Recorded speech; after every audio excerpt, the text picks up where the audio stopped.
This is going to be a different kind of video than usual. Normally, I talk about urban planning topics, but I would like to take a break from the regularly scheduled program and review The Legend of Zelda: Tears of the Kingdom. As the title suggests, I find this game to be incredibly conflicting. There's a lot worth praising, at least from a technical perspective. However, I wouldn't say that technically impressive is the best kind of impressive.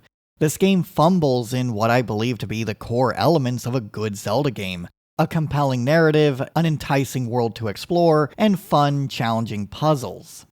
That is not to say it is a bad game, just one that falls short of expectations. I expected a sequel that took Breath of the Wild and iterated upon the core gameplay in meaningful ways, and we did not quite get that. For some context, I liked Breath of the Wild, but I found my experience had diminishing returns every time I tried to replay it. My biggest complaint is not actually the weapon breaking, rather the overemphasis on intrinsically driven exploration. In game design, there are two different kinds of reward systems: intrinsic rewards and extrinsic rewards. An extrinsic reward is tangible. It's anything that contributes to the player's growth, such as experience points, items, or abilities. An intrinsic reward, on the other hand, is more of a feeling. It's the sense of accomplishment for honing your own skill or overcoming a self-imposed challenge. Players will typically gravitate more towards one or the other, so it is important to have a balance between the two. This is where Breath of the Wild falters. The exploration is intrinsically rewarding, but not extrinsically rewarding. For example, some players may challenge themselves to climb the tallest mountain in Hyrule just to be met with a Korok seed. The intrinsic reward is the sense of accomplishment. You survived the freezing temperatures and climbed with your limited stamina. You also got a pleasant view of the Hyrule around you. The player who likes intrinsic rewards probably isn't bothered by a Korok seed waiting at the end of the journey. But the player who prefers extrinsic rewards may be disappointed because they went on this whole journey just to be rewarded with the same kind of Korok seed that can be found anywhere else.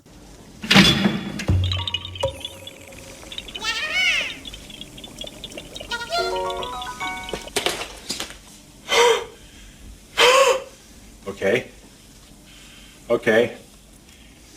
Disappointed! This problem seeps into every corner of Breath of the Wild's design choices.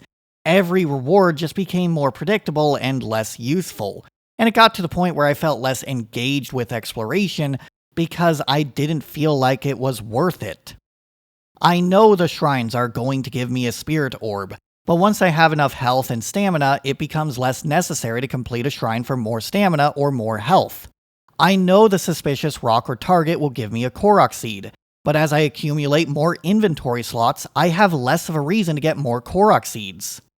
Korok seeds and shrines are incredibly valuable near the start of the game, but as the player progresses, these rewards are less valuable, and the game never incentivizes exploration with something more valuable. This is why some players thought Breath of the Wild's world was empty. The world wasn't literally empty, it was occupied with stuff, but that content may not be meaningful for players who wanted something more substantial. It is baffling that Breath of the Wild felt so unsatisfying with its rewards because this wasn't an issue in other Zelda games.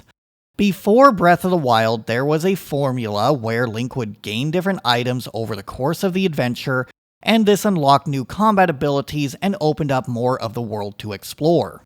I much prefer the traditional Zelda formula of exploring the world, going into a dungeon, getting an item, and unlocking more sections of the world to explore. A formula is not inherently bad, but as people become more aware of the tropes and conventions, it feels less impactful. I can at least respect Breath of the Wild for at least trying to be unique on its own right.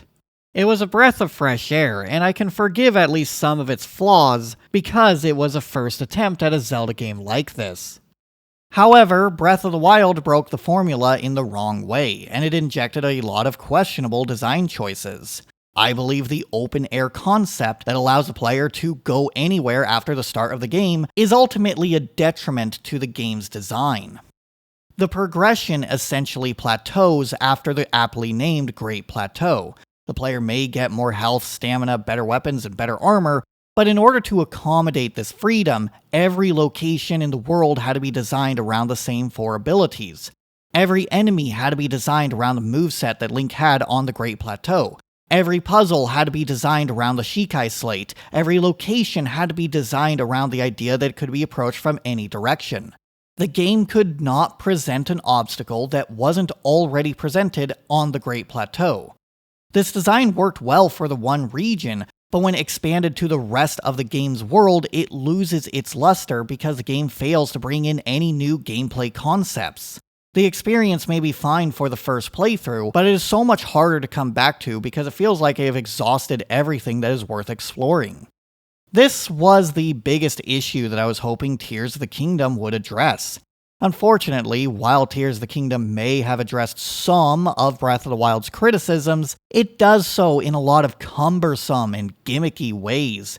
The end product feels less like a carefully crafted sequel and more like a bunch of interesting ideas that were cobbled together in a way that feels unsatisfying. Once again, I see a world that is filled with a bunch of loosely connected activities for the player to do, but these activities don't feel particularly meaningful. This game left such a sour taste in my mouth that I felt compelled to step away from my regular content just for this review. So with that said, let us begin. Tears of the Kingdom starts with Link and Zelda exploring some underground ruins somewhere underneath Hyrule Castle. They stumble upon a mural and eventually make their way into a chamber with Ganondorf. The Master Sword is immediately destroyed, Zelda vanishes, and the Demon King is revived. I liked this opening. It gave us more context to Link's role as Zelda's knight, and there are some amusing interactions here. This is a huge discovery!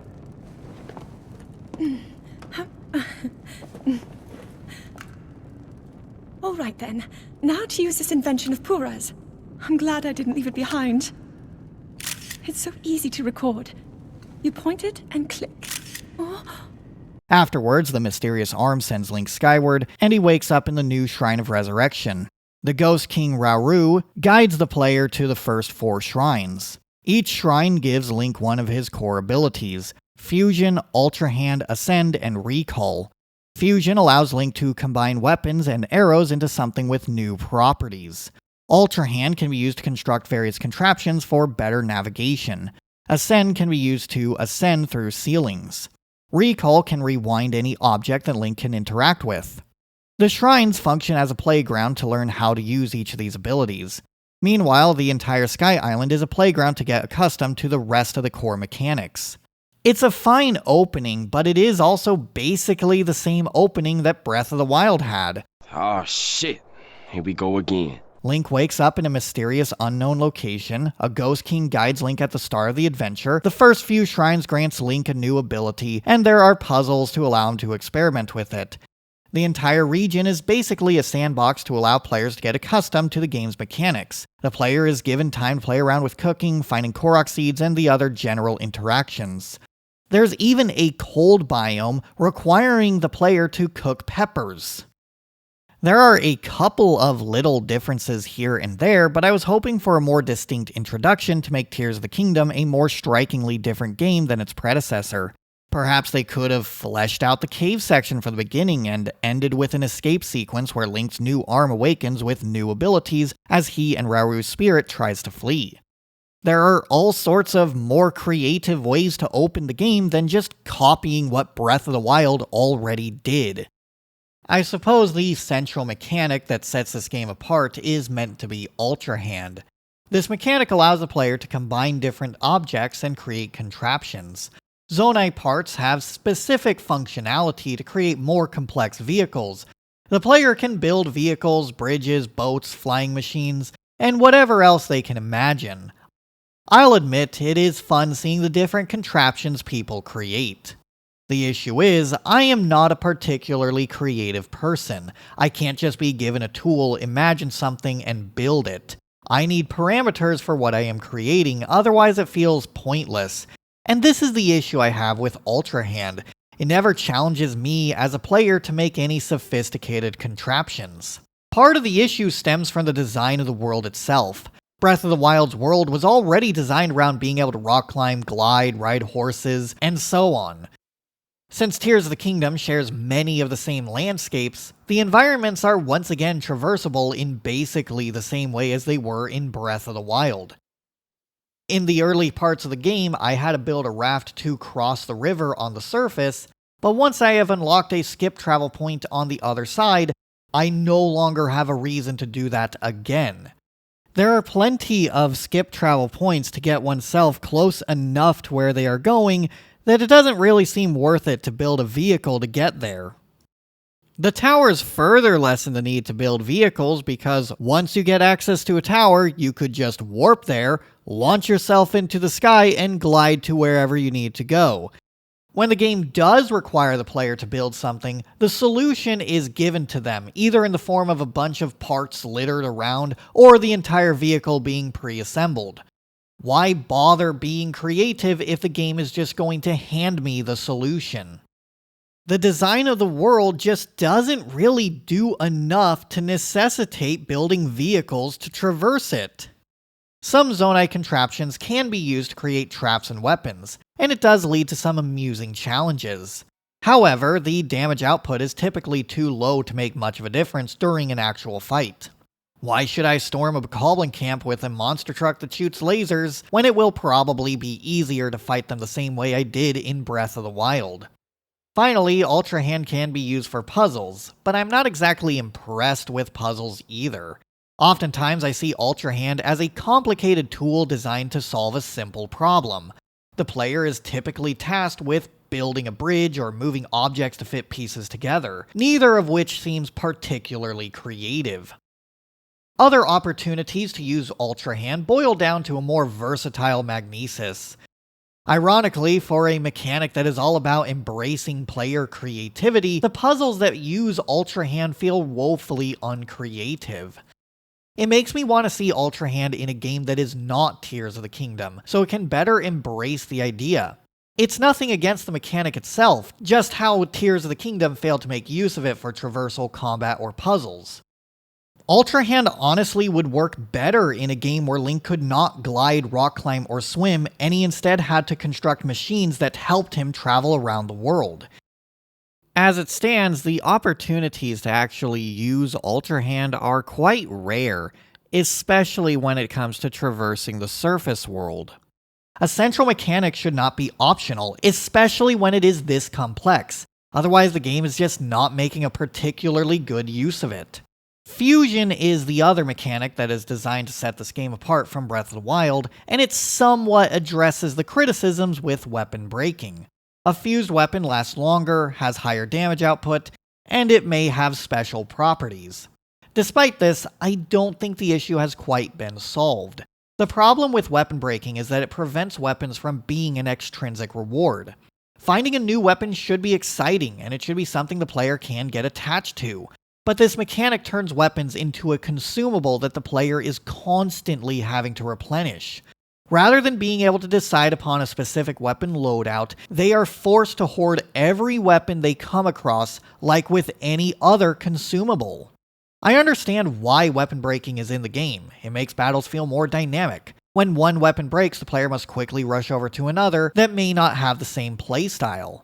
However, over time, I realized it makes battles more annoying.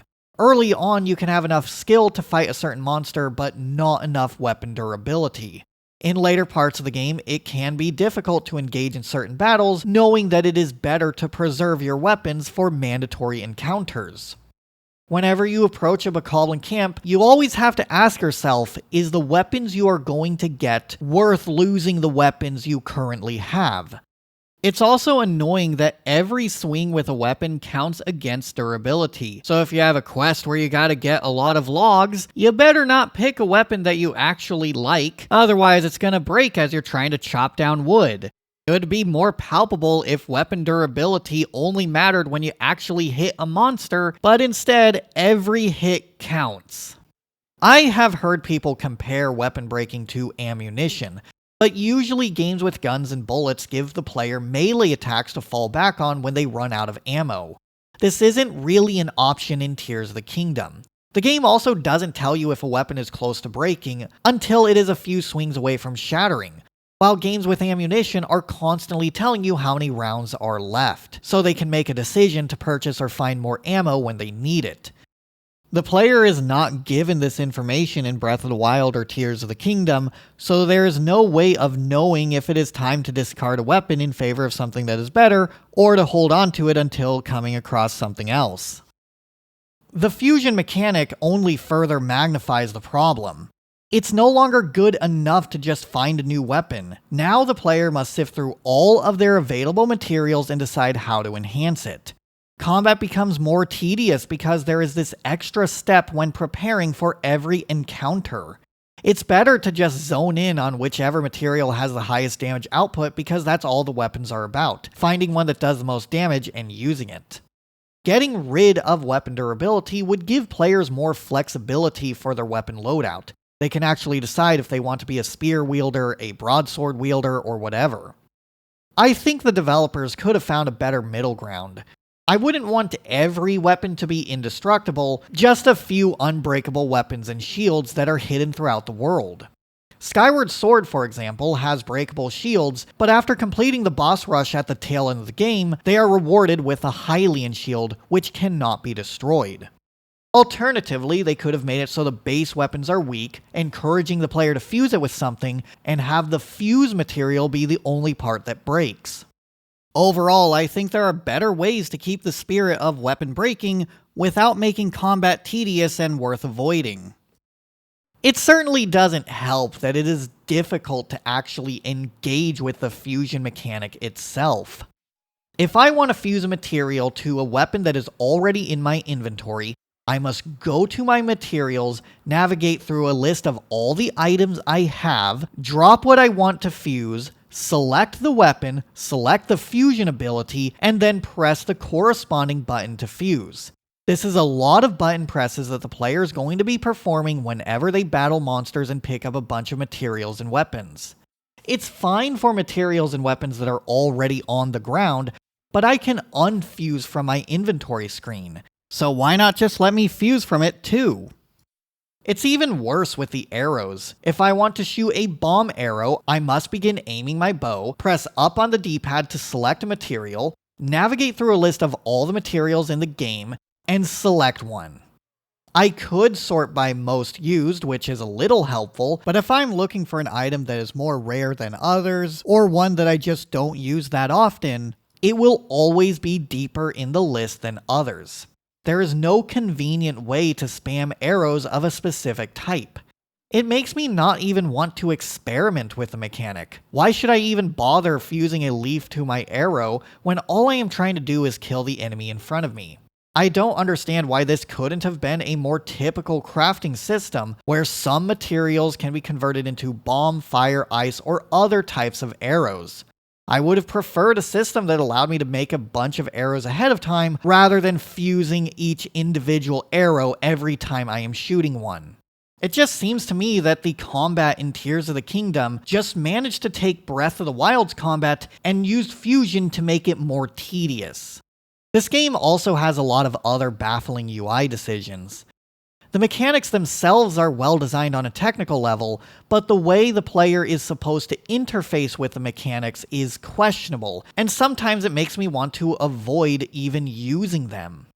Similarly to arrows, in order to throw a material, the player must hold R to begin throwing their weapon, then up on the D-pad to bring up a list of all the materials in the game, and then release R to throw it. Since there are going to be times when the player is going to be throwing a lot of the same kind of material, it begs the question, why can't they just map it to R? This current solution creates a little interruption to gameplay that the game could do without. Breath of the Wild had a lot of these little pauses in its gameplay too. You had a pause to put on clothes to handle extreme temperatures. You had a pause to eat food and restore health or stamina. You had a pause to replace broken weapons. Tears of the Kingdom is now applying that pause to every item you throw, every arrow you shoot, and every weapon you enhance. It's too much this time around. It's ridiculous seeing just how much of this game is just sifting through the materials subscreen. On the Great Sky Island, the player will find Zonai dispensers, though there is no button that contextualizes what the player is supposed to do with it. I suppose on a blind playthrough it may be fun to figure out what they are for, but it would be nice if the game had a simple button prompt to feed Zonai charges into the dispenser. I don't think it adds much to the game to have the player guess how they are supposed to use a Zonai dispenser. It is a bit similar to cooking. There is no button to explicitly tell Link that a pot can be used to cook. The player must enter a menu, navigate through a list of every item in the game, grab items, and drop it into the pot. It is a bit more forgivable for cooking to be set up this way because there is room for experimentation. There is no reason to feed dispensers with anything other than Zonai charges, so this action might as well be streamlined. As a bit of an aside, I also don't like the cooking. Select the materials, drop them in a pot, watch a cutscene, see a pop-up of what you made, then go back in the inventory system and select more materials because you wanted to make more than one of that food item. It's rather time-consuming, and it's worse here in Tears of the Kingdom because there are even more materials to sift through. I would much prefer a streamlined system where I could select what type of food or potion I am making, along with how much of it. While it may be fun to experiment with recipes for the first time, it is cumbersome to cook in bulk. There are some attempts to streamline the cooking system. For example, there is now a portable cooking pot that allows one use. Consequently, this item cannot be used to cook items in bulk. I also don't like that the cooking mechanic trivializes combat because the health bar is no longer the amount of health the player has. It's the number of food items as well. As long as you have stocked up enough food, you can easily tank however much damage you are receiving. Combat was always fairly easy in Zelda games, but because the bottles placed a limit on how many times you could heal, restore magic, or be revived by a fairy, it was never this easy to heal. I think Tears of the Kingdom could benefit from bringing back bottles. Maybe they could make it so cooked food would spoil to discourage players from cooking in bulk, while potions last forever, but it is limited by the number of bottles that they have. I should specify that there are some other meaningful improvements to how the player interfaces with the world. For example, when opening a chest, you can now swap items when your inventory is full. But why not go a step further and allow the player to swap their current weapon or shield with whatever is on the ground by holding the A button? Although I have saved the worst for last, the sages.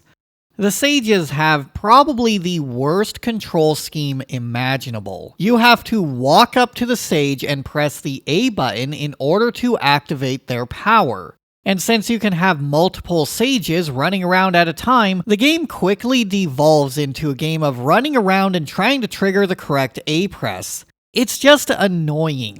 I don't think there is a genuine reason for not putting them on the ability wheel. I would much rather just have a simple L press to activate their ability than a context-sensitive A button press. The only sage I actually use most of the time is Tulin, because they actually fly with you, and the context-sensitive A button press makes sense. The only other character that this power makes sense with is Minoru, because you actually have to walk up to them and press the A button to climb onto them. But there's a lot of negatives with Minoru that I will be talking about later, because there is a lot to talk about.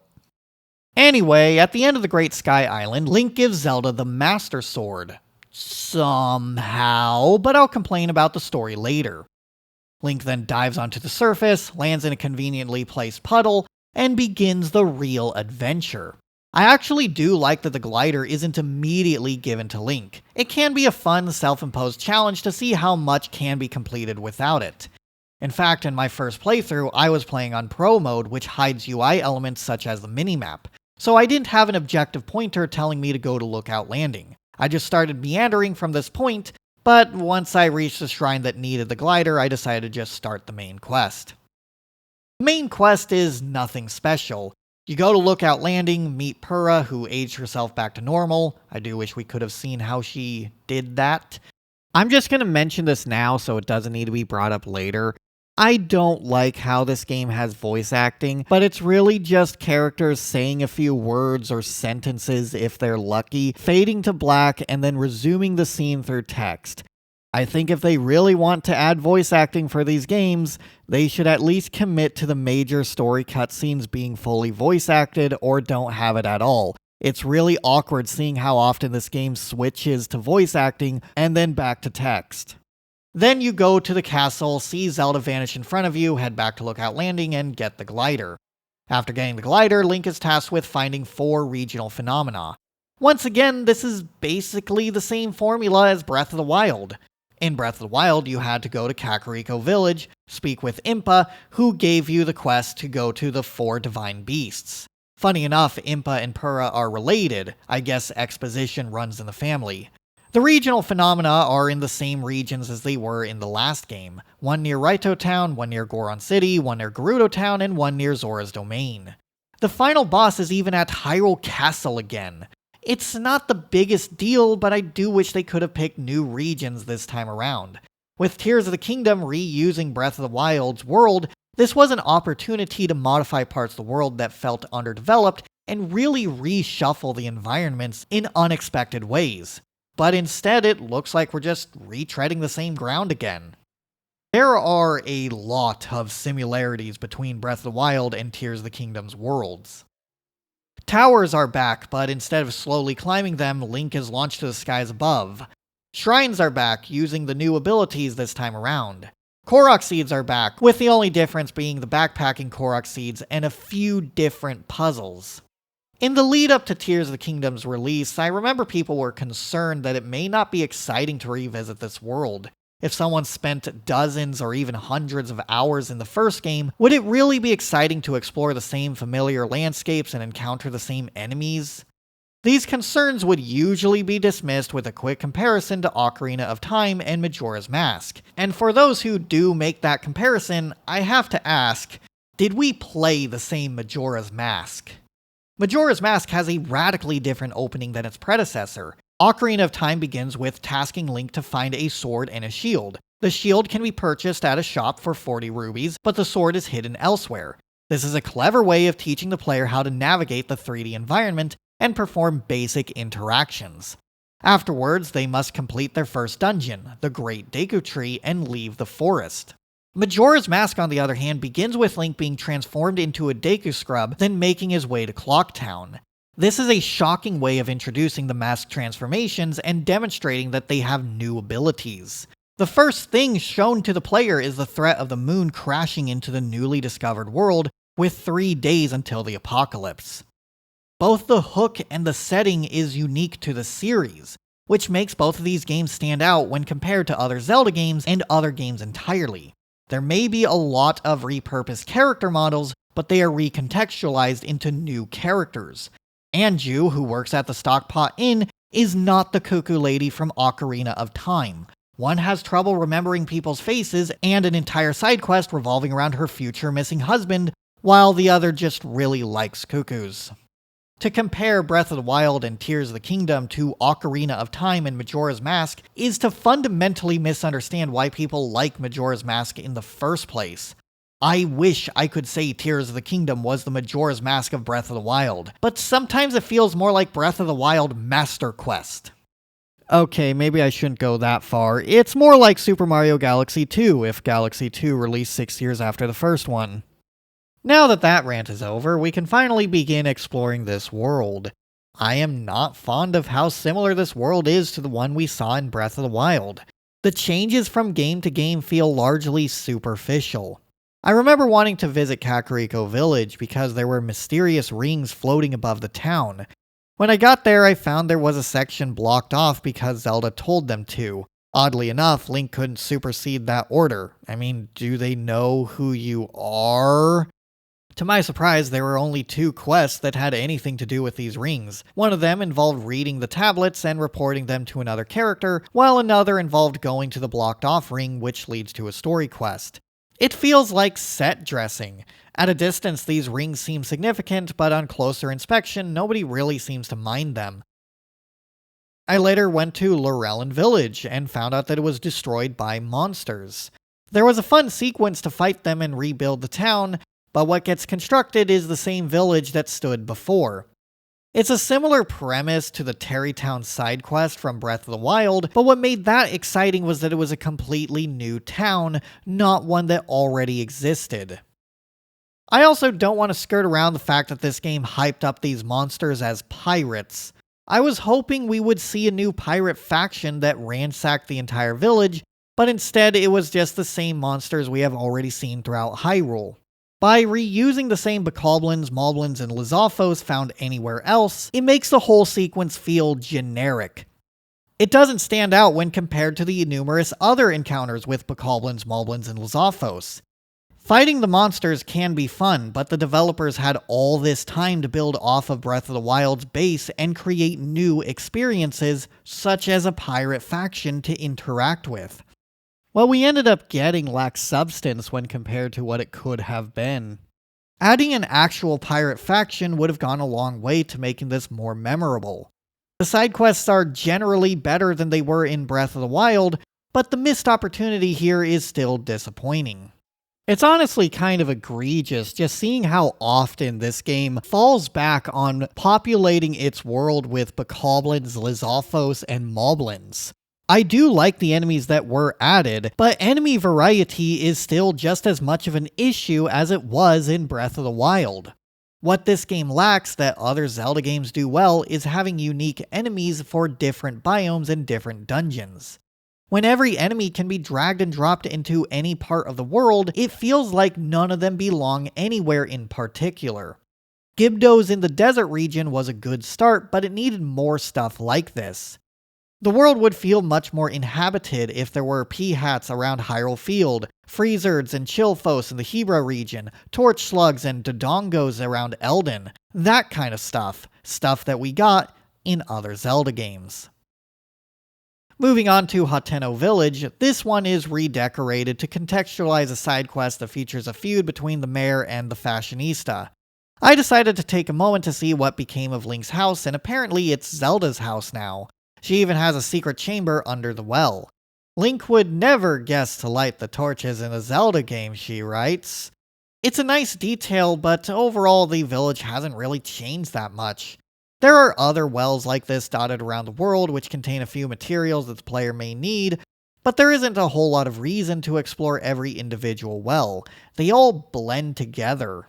Another new detail is the Hyrule restoration parts that are littered around, but I never really got the impression that Hyrule was restored in any fashion. Take Lon Lon Ranch for example. This location always bothered me because it was merely a reference to an area in Ocarina of Time. Players who didn't experience that game probably didn't realize the significance of this location because there is nothing to make it feel grounded in universe. It doesn't seem much different than the other ruins scattered around Hyrule. Once again, it serves the exact same purpose. It's a reference to Lon Lon Ranch but in a ruined state. It would have been great if places like this were reconstructed to make it feel like the old Hyrule was slowly being rebuilt. But instead, these locations have barely been touched. It seems like the only genuine difference with Lon Lon Ranch is they added a cave. There are all sorts of other generic caves found throughout Hyrule, and it just feels like a missed opportunity. I mean, this Hyrule takes place during a restoration age. I figured that meant restoring what was destroyed during the Calamity, but instead we get a game with a bunch of caves and wells that weren't there in the last game. The only new town is Lookout Landing. Maybe the past few years were spent gathering community input to see how and if Lon Lon Ranch should be restored, and NIMBYs kept blocking it. Either way, I'm not really impressed with how the towns or ruins have been changed. Probably the most egregious moment was returning to Akkala Citadel ruins. Discovering the structure for the first time was an exciting moment in Breath of the Wild. I never expected there to be such a massive building that even rivals Hyrule Castle in terms of scale. Unfortunately, since I was playing Breath of the Wild, this structure did not offer anything other than being a cool set piece. In any other Zelda game, this would have been a dungeon.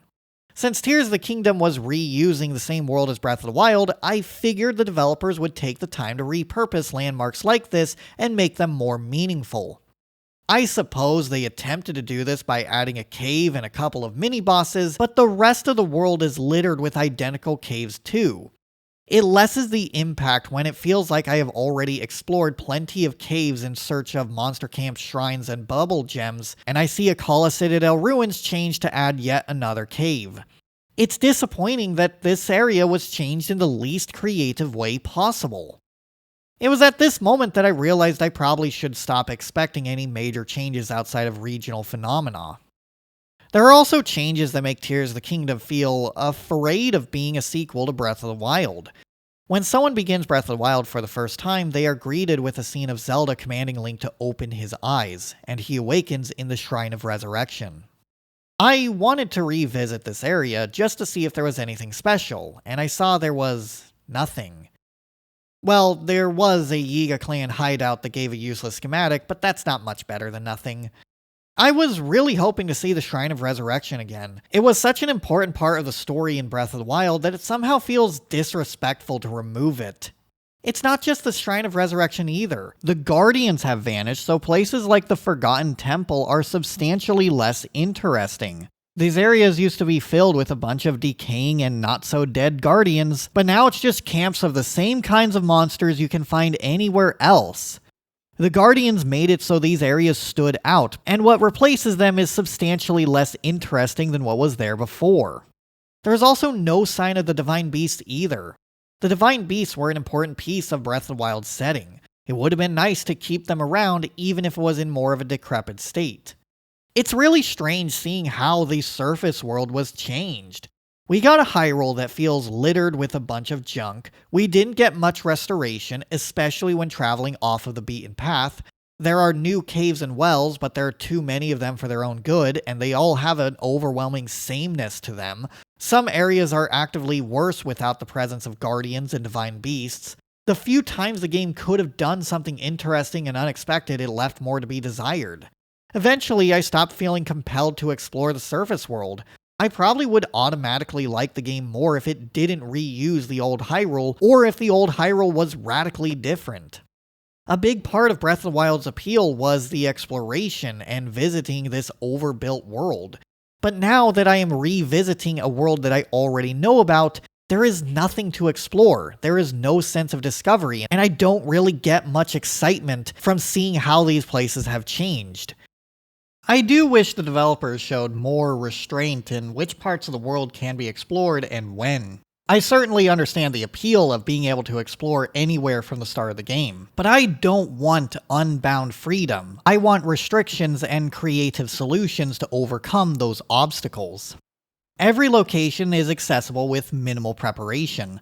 The player may need to brew some potions or purchase an armor set to handle extreme temperatures, but other than that, there is no obstacle to prevent the player from accessing certain locations. Also, if you've played Breath of the Wild, you know exactly where to go to get the armor sets to get to different locations. If reaching a location doesn't require a creative solution, then it's hard for me to feel satisfied with actually getting there. One of the best parts of Breath of the Wild was the walk up to Zora's domain. Because of the endless downpour, Link could not rock climb, and he was forced to engage with the enemies on the path leading up to Zora's domain. Accessing this town after completing the challenge is a reward on its own right. I don't think it is much of a coincidence that one of the best parts of Breath of the Wild was the one that restricted a core ability. Linearity is sometimes a good thing, because it allows the developers to funnel the player into a tailored experience.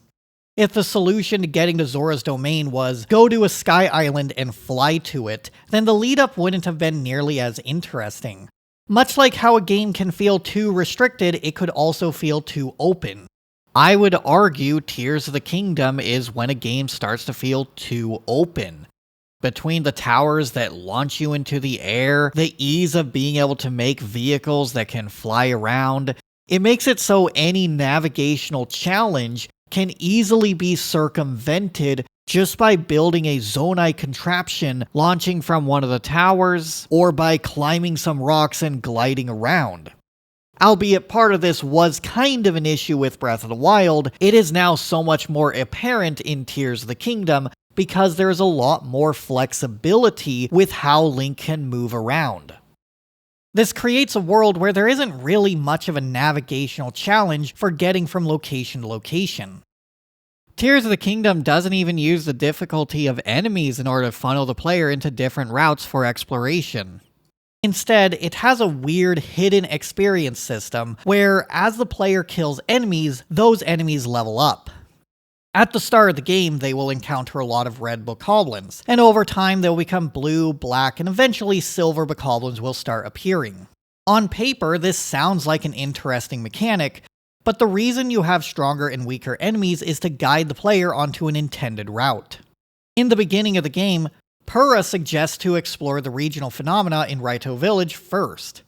Normally, when designing an open-world game, the easier enemies would be placed along the route leading to Raito Village, and more difficult enemies would be placed along other routes to further discourage new players from exploring off the intended path, while still retaining an extra challenge for players who are more familiar with the combat and stealth systems.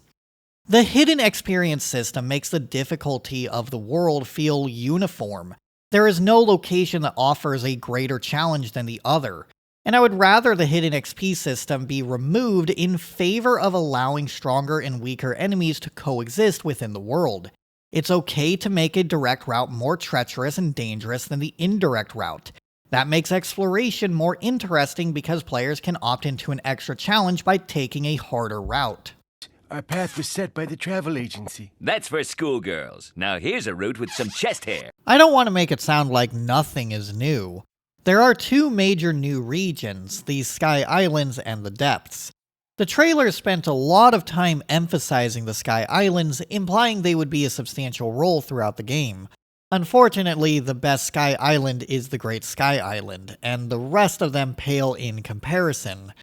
The only Sky Island that managed to stand out after the tutorial is this one floating over Faron Woods. It is completely cloaked in a storm cloud, so upon arriving, there is a thick fog that the player must navigate through.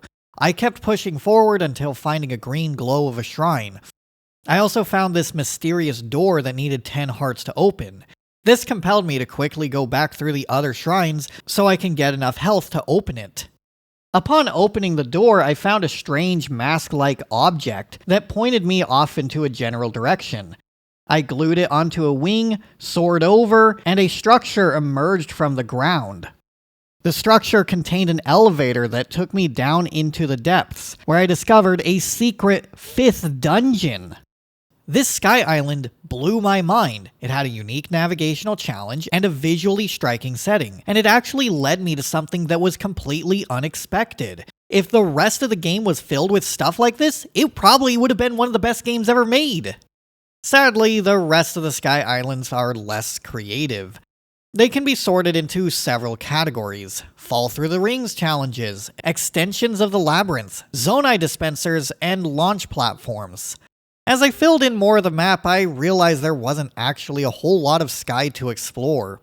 Part of the problem is the only creatures inhabiting the Sky Islands are the evil zonai constructs and the good zonai constructs.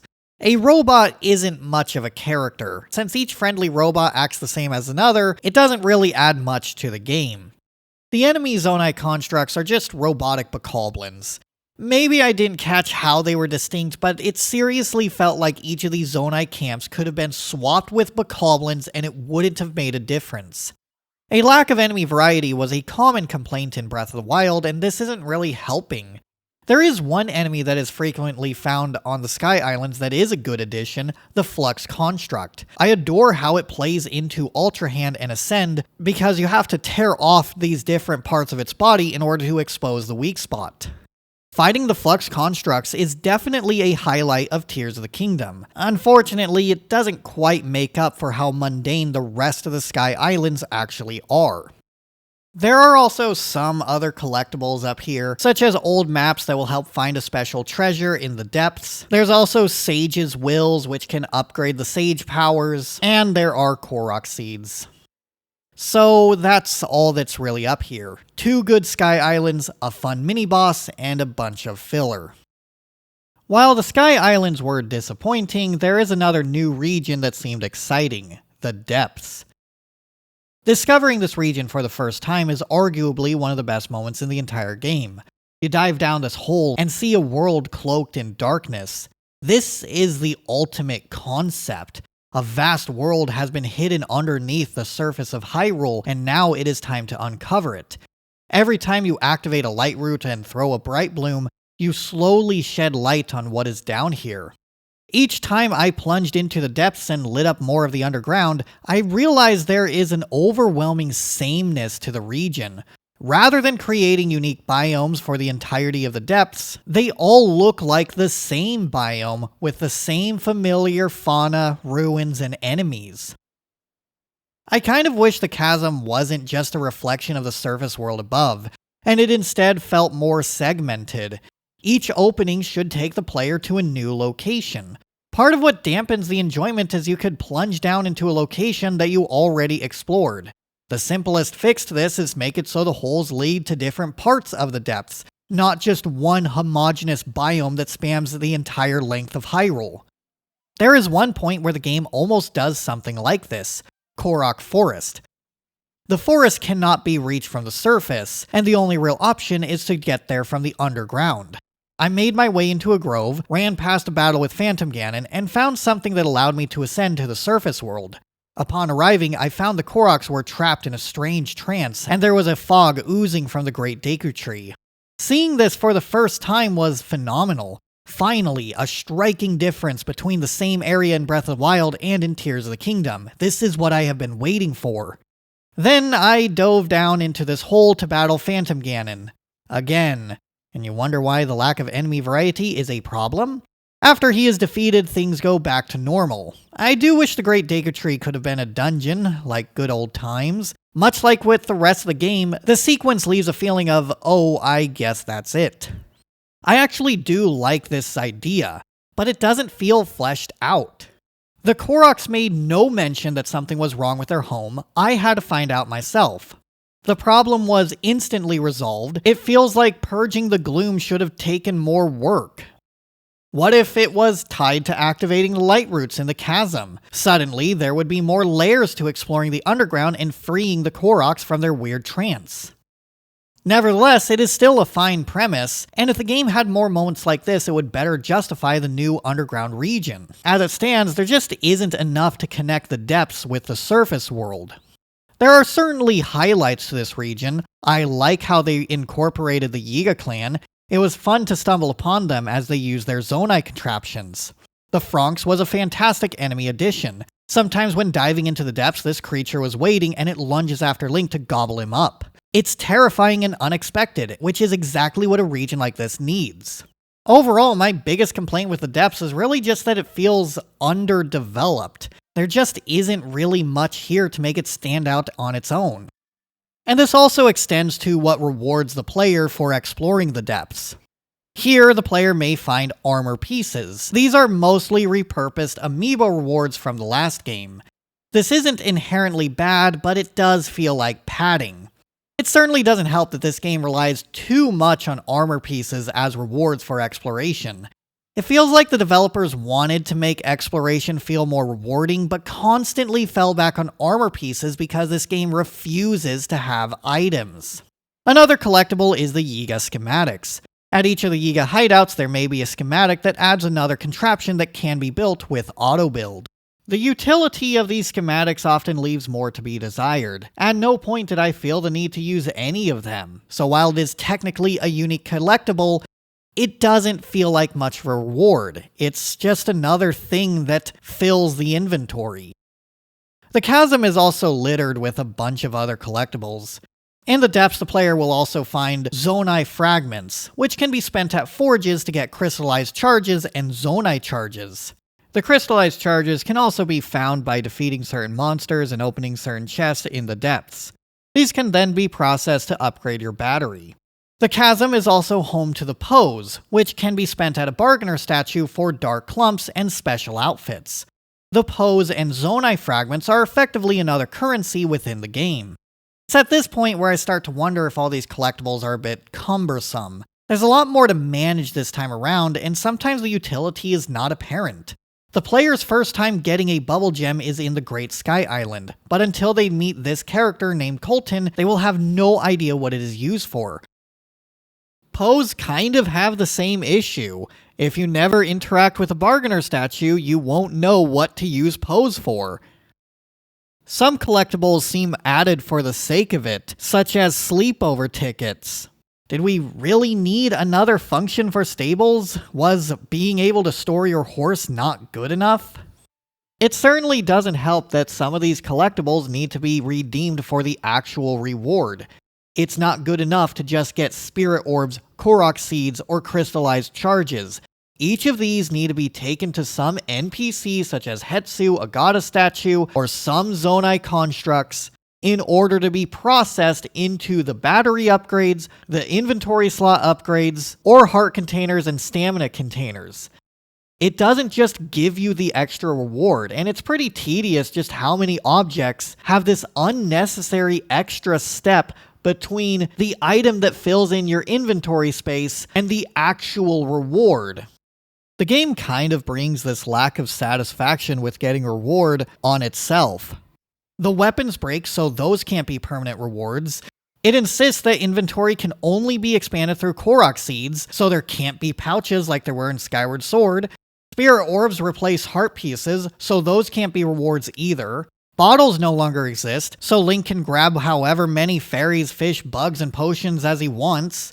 Link already has all of his combat abilities, so there couldn't be a hero Shade who teaches new techniques and trains him how to wield different weapons. At this point, what can exploration be rewarded with? I suppose the recurring theme for Tears of the Kingdom is the world feels bigger thanks to the caves, sky islands, and the depths, but this new space is not filled in a way that feels meaningful. Every issue I had with Breath of the Wild's exploration is now stretched onto a landscape that is over twice as vast, and the few moments of brilliant design and fun surprises are even more rare in this game. To round off the exploration, I'll talk about the shrines. These structures are self-contained puzzles that reward the player with a spirit orb. I know they're called Light of Blessing, but it doesn't make much of a difference, it's functionally the same. It's an orb you get from the shrine, and you spend it at a goddess statue for stamina or health. I'll admit, the aesthetics are much better this time around. The shrines in Breath of the Wild used a blue, orange, and brown color scheme, and I much prefer the white, gold, and green color scheme found in these shrines. My main issue with them, however, are deeper than the aesthetics. The puzzles are way too easy. I found myself often walking into them and immediately knowing what the puzzle expected me to do. See an object falling? Better recall it. Is there a ceiling above? Use Ascend. Is there a suspicious contraption? Time to bust out Ultrahand. I rarely felt challenged when completing these shrines. Tears of the Kingdom also has a lot of flexible solutions to these shrines. The only goal is to get to the end of the shrine and collect the spirit orb, and some of these shrines are designed in a way that allows you to circumvent the entire puzzle by strapping a bomb or a rocket to your shield, or by using recall after making a platform.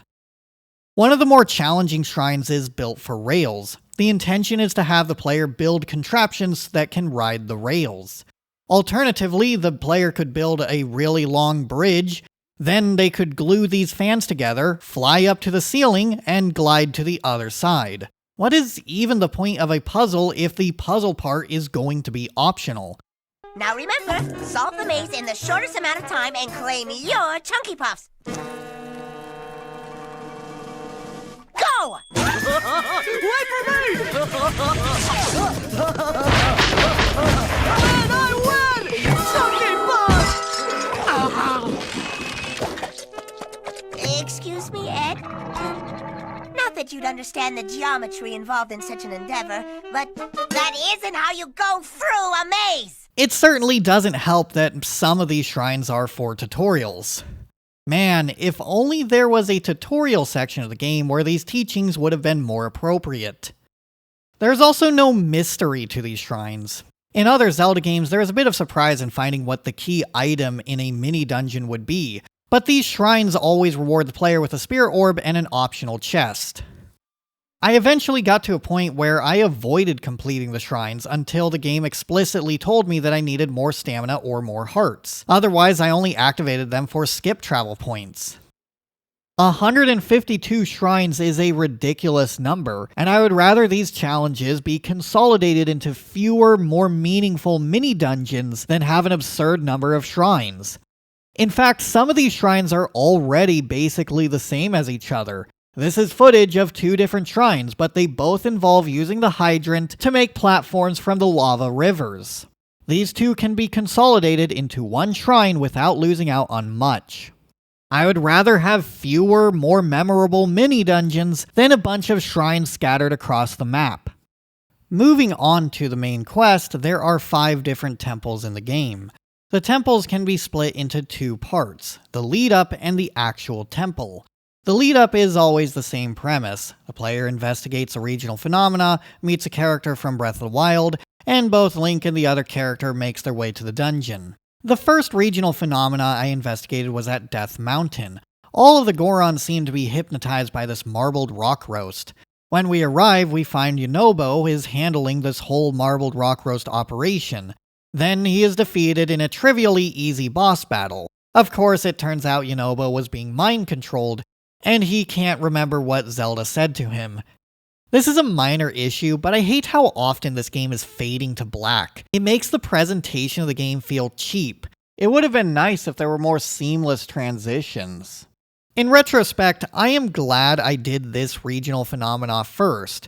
Sometime after completing the region, I went to Korok Forest and spoke with the Great Deku Tree. He told me where I could find the Master Sword, so I went there, pulled it out of this dragon, and I got a strange cutscene with Zelda. I figured this meant the missing Zelda was the Light Dragon, so I went ahead and did the memory side quest too.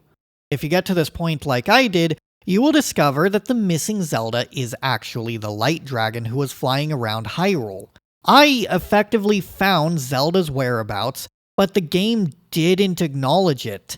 Every regional phenomena I investigated still had other characters say, "Oh, is that Zelda? I wonder what she is doing," even though Link already knows that is not Zelda. I can understand why Link wouldn't blab to every NPC about Zelda's whereabouts, but you would think the story would at least allow Link to explain that to Riju, Sidon, Yunobo, and Tulin.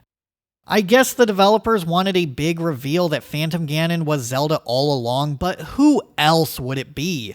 One of the memories already showed Ganondorf pretending to be Zelda in the past. They're just reusing the same plan again. I expected more creativity in his evil doing. Everything about this game's narrative is designed as though it is the first thing the player has done, with no relation to other content that may have already been explored. For a game that is all about non-linear exploration and freedom, it's surprising to see that the story didn't even account for the player witnessing events in different orders. Minus that grievance, the lead up to the temples are fine. I just wish it wasn't so formulaic. A voice tells you to go to the temple, even though solving the regional phenomena was already plenty of reason to do so. Once inside, you try to activate a terminal, see that it didn't work. Get told to activate the doohickeys, show their location on the map. Surely a dungeon doesn't need to challenge the player with finding their way around. Have the companion reiterate how many more doohickeys are left, just in case you can't look at the dang map. It's quite excessive. If the hand-holding was removed from the game, nobody would miss it. It's especially strange seeing all this hand-holding because the temples aren't even that challenging. In older Zelda games, the map was something that had to be earned. The start of the dungeon was finding which doors could be opened and learning how to make your way around. Now the player just has to zone in on the waypoint and make their way over to it. The puzzles are a lot like what is found in the shrines, and once again, I blame this on the game designing all of its puzzles on the same 4 abilities that were given at the start. Since the dungeons do not provide Link with a new item that grants a new ability, the puzzles aren't going to be much different than what was encountered prior. Also, without keys, there is less depth to these dungeons. There is never a point where you have to backtrack unless you are giving up on a puzzle and walking to another one. The temples are generally better than the Divine Beasts, except for the Water Temple, which is arguably the worst dungeon in the series, but because of these issues, they still pale in comparison to dungeons from other Zelda games. The dungeons may not be that impressive, but it does pick up with the boss fight. I'm glad the dungeons have unique bosses, not just the blights that were found around Breath of the Wild. It doesn't make up for the rest of the disappointments with the dungeons, but at least it could end on a high note. At the end of the temple, we get a cutscene about the imprisoning war. I hope you like it because we get the exact same cutscene 4 times. I was flabbergasted when I first saw this. It would have been fine if it was different narration that expanded upon the scene and provided new context, but no, we just get an identical retread of events, swapping one sage for another. After this cutscene, the sage joins Link on his adventure, and they come with their own unique abilities. I don't feel the need to cover the sages because I've already talked about what I feel are the biggest issues with them. Instead, I'd like to focus this section on Minoru. It's cool that there is this customizable mech, but they are by far the least useful sage. They could help walk over the gloom, but by the time you get the sage, chances are you have plenty of health to walk over it without worrying about losing your hearts. They could light up the land in front of them, but it's much easier to just throw Bright Bloom. They are useless in combat because it makes Link way too vulnerable, and Minoru is slow when moving and attacking. Their movement and attacks are limited based on the battery, so if you haven't been upgrading it, good luck effectively using them. You also have to attach Zonai contraptions to use them, and the damage output is way too low to defeat any of the monsters. The Zonai contraptions also break, so you might as well just use your own weapons. Getting Minoru seems exciting at first. You prepare them with all these different weapons, and then you march over to the first camp of bokoblins that you see, and then you find out that Minoru is not actually powerful enough to defeat them. This is frustrating. How do you make a customizable mech boring? I know I said the Sky Island is one of the best parts of the game, and this kills it. My reward for finding Minoru's head and delivering the mech body parts is worthless. It could have been great if it was useful for exploration and battling enemies, but instead, the most unique concept for a sage power is wasted. I guess if you want an open world game where the combat mechs are actually fun, beg Nintendo to bring Xenoblade Chronicles X to their latest console. Even the lamest Skell is still cooler than Minoru. Finally, and I'm aware this is more of a nitpick, but why are we calling them sages now? In Breath of the Wild, it was implied that these characters were the successors to the champions who failed to defeat Calamity Ganon before the events of the game. Now they're sages for no reason. Was it really too much to expect for the name of who defends Hyrule to be consistent and just call them champions? For a sequel to Breath of the Wild, it sure does like to pick and choose what parts of Breath of the Wild actually happened. I don't like this game's narrative. It's repetitive, it's convoluted, it's disjointed. I am rather disappointed that they went with the memory format again. In Breath of the Wild, telling the story through memories was fitting. Link woke up in the Shrine of Resurrection with amnesia, and he, along with the player, had to piece together the events that brought him there. He also had to find a new generation of champions who would act as successors to the ones who defeated Calamity Ganon during his time. The narrative and the gameplay complemented each other nicely. The memories in Tears of the Kingdom are so much worse, because every time they appeared, I would think to myself, I really wish I was playing that game. I don't want to be playing The Legend of Zelda Tears of the Kingdom, I want to play The Legend of Link, a Zelda to the past. I mean, what is the more interesting premise? Explore a remarkably similar world to what was already discovered in Breath of the Wild, or explore how Hyrule was thousands of years ago before all these ruins and before natural events shaped the world you see, and meet Hyrule's first civilization whose existence is threatened by the Demon King. On paper, Zelda's story sounds interesting. Unfortunately, the memories present what feels like an abridged version of a story that was never written. In one memory, we see Zelda drinking tea with Sonia, talking about Link and the recall power. Not too much later, we get another memory where Sonia is assassinated. Sonia isn't much of a character. She is never developed beyond has the same powers of Zelda and gets assassinated.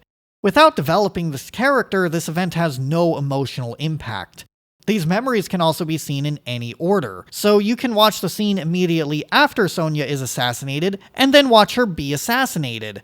Why are these even two different memories? It's like the developers needed another memory scene and just cut this one down the middle. Despite what some people like to say, it doesn't help to watch the memory cutscenes in order either. Each memory feels like either the introduction or a climax for a chapter that was never written. Take this scene for example. The Gerudo attacks the Great Plateau with Moldugas. Then Rauru, Zelda, and Sonia use their powers to thwart them off. Normally, a story would build up to this, but instead we immediately see who is responsible for the attack, there is no mystery to it, we know it was Ganondorf, and this conflict is immediately resolved. Every event that sounds interesting on paper is just never expounded upon. It's difficult to get invested in the story because no matter what, it's just going to feel incomplete even after getting all of the memories. Maybe I just had my expectations a little high, because the final trailer did show this grand and epic story about the return of the Demon King. They did this with Breath of the Wild as well. The final trailer showed what seemed to be this epic story that led to the destruction of Hyrule Kingdom, just for the entire story to be delivered through memories, and every interesting thing that could have happened technically already did in the past. Everything I've done up until now, it was all for nothing.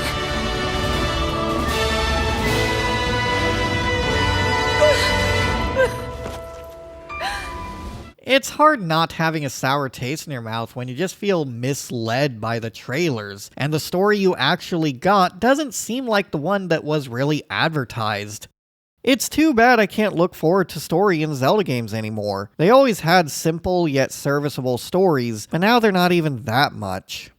At the end of the memory collection, we get to see one last cutscene with Zelda. Link, I will restore the Master Sword for you. I will care for it until the time comes. I will pour my sacred power into it. It will be the weapon that defeats the Demon King.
When I saw this cutscene, I began to grow tired of this version of Link.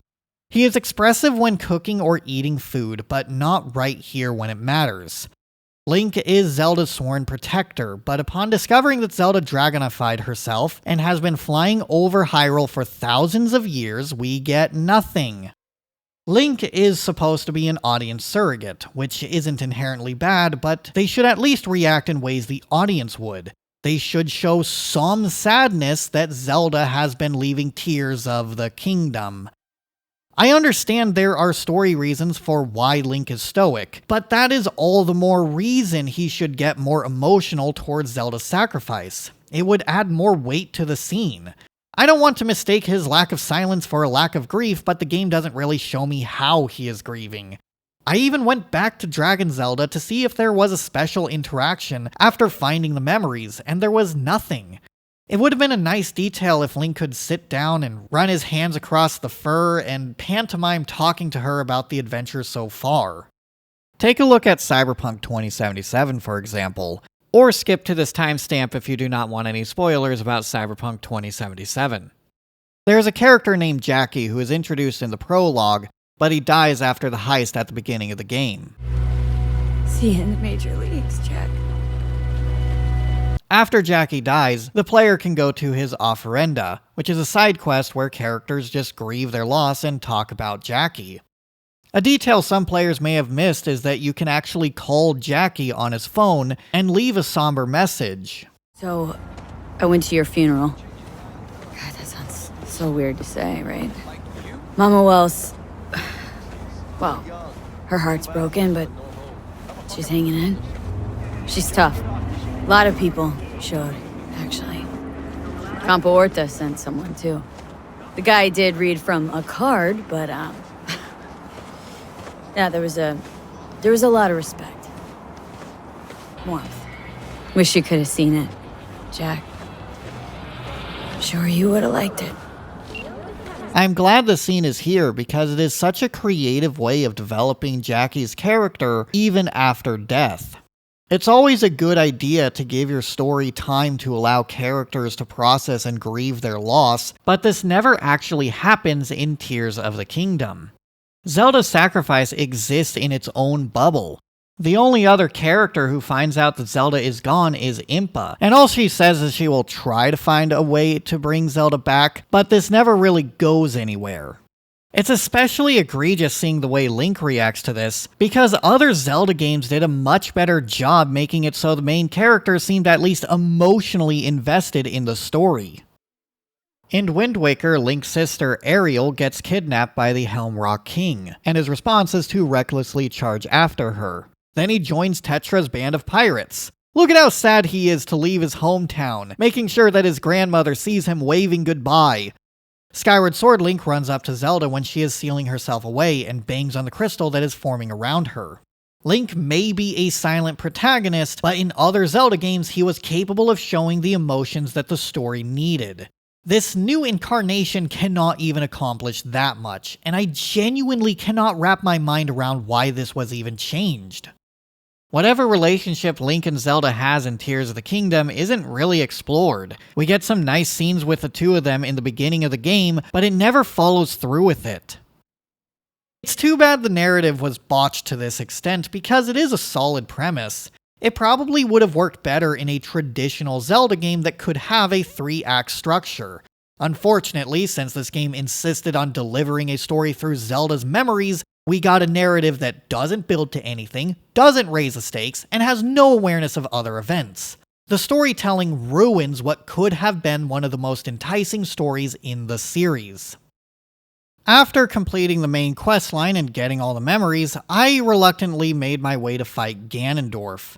I wasn't really excited for this battle, I was just ready to be done with the game. Of course, he is waiting at the center of the map, underneath Hyrule Castle, just like the last game.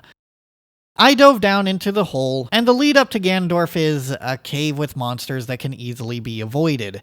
Just keep running, just keep running, just keep running. Hey, it's the beginning of the game again! I actually like this detail. Good job, game. Something that I can compliment. Then we get to this point and plunge deeper into the depths than ever before. The final battle begins with a horde of monsters, and depending on which of the sages you did not unlock, there will be a boss rush. I wish the lead up could have been a proper dungeon. The idea of being able to go straight to the boss was neat in Breath of the Wild, but after seeing it in 2 games in a row, I don't like how it can just waltz right into the final boss chamber. I miss having that final trial. It feels like we lost our Ganon's castle, and instead we get underground ruins with a bunch of optional battles and no puzzles.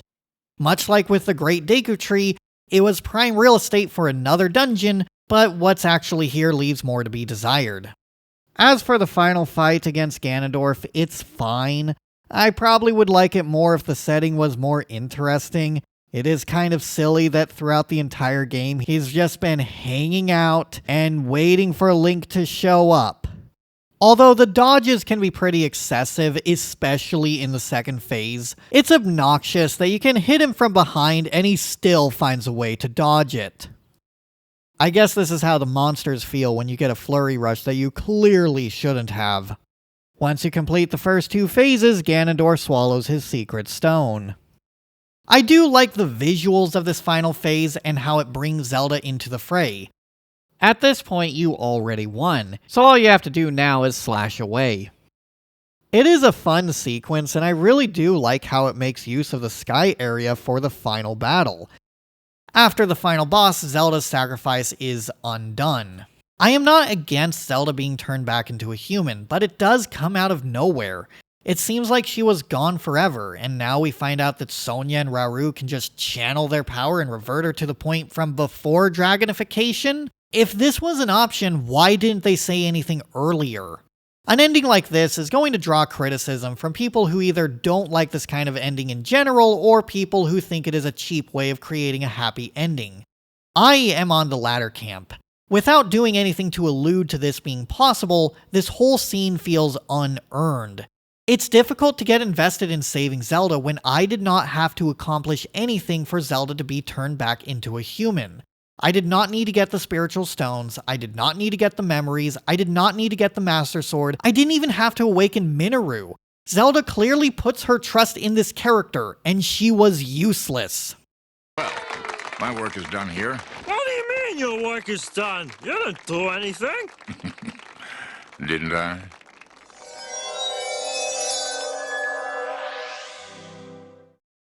All I wanted from the ending was to make it feel like my actions were responsible for undragonifying Zelda, but they weren't.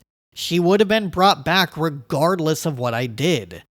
The narrative just needed to provide a concrete reason that defeating Ganondorf would be helpful for undragonifying Zelda, but as it stands, there is a gap between how these events are related. Phase 1, collect underpants. Phase 2, Phase 3, profit. Anyway, Link's shirt gets removed, he skydives, grabs Zelda's hand, and we end on this shot. The ending is fine. I don't dislike how the game ends, I just wish the narrative did more to build up to it. I know I have complained a lot about this game, but there is one thing I can agree with. Tears of the Kingdom has an impressive physics system. Take a look at what happens here.